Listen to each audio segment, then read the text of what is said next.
The pandemic border closure in 2020 upended that system, and 2 years later, after Russia invaded, Ukraine barred men of military age from leaving the country. Many of those already in Poland headed for Germany after the EU granted Ukrainians work permits. So, Polish farmers began recruiting Ukrainian women. We tend to focus on middle aged women. We don't want young, pretty girls with long fingernails, says Thomas Ostergaard, whose berry farm hires 600 harvest workers every October, 90% of them Ukrainian. The hard right Law and Justice Party that governed Poland in 2015 to 2023 railed against non European immigration, but in practice, it quintupled 5 times, that is, the number of work permits issued to Asians and Latin Americans to 275,000 in 2023. Many involved bribes. The new government has cut visa issuance while it cleans up the mess, but is considering fresh deals with South Asian countries. On October 16th, it unveiled a migration policy that would restrict asylum seeking but protect labor migration.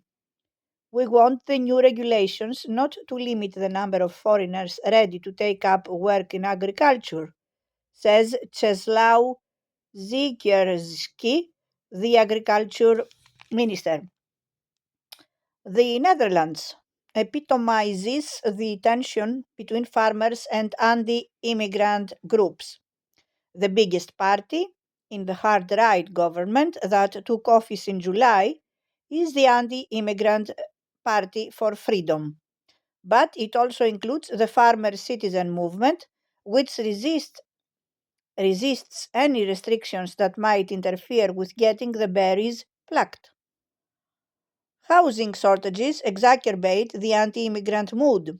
Migrants are often packed five or more to a room in apartments bought by employment agencies. Such agencies play an unusually large role in Dutch labor migration. They let employers offload responsibility for paying social benefits. A government report in 2020 found they were often exploitative.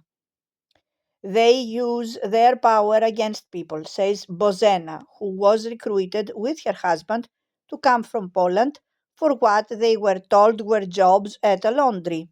Instead, the agency tried to force them to work at a slaughterhouse. Bozena turned for help to FNV, the country's biggest trade union. The government plans to get tougher on agencies.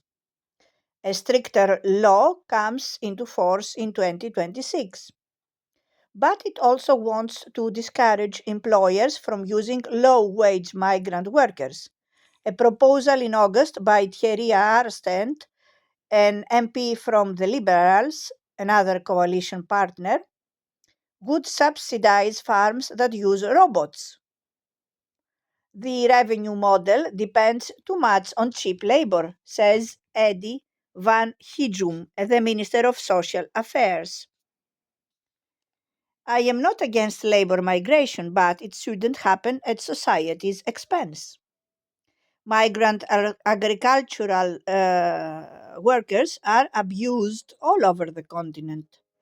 In Limits of Europe, a new documentary, Sasa Uchlova, a Czech journalist, goes undercover on a German farm that uses two time sheets for its Polish workers, one for fictitious 10-hour days and one for the actual 14-hour days. Yet, even labor rights advocates acknowledge that workers usually take such jobs not because they are deceived, but because the options back home are worse. Letting people travel to seek higher wages is part of the logic of the EU's freedom of movement. Western Europe's farms profit from such migration. Many would not profit at all without it.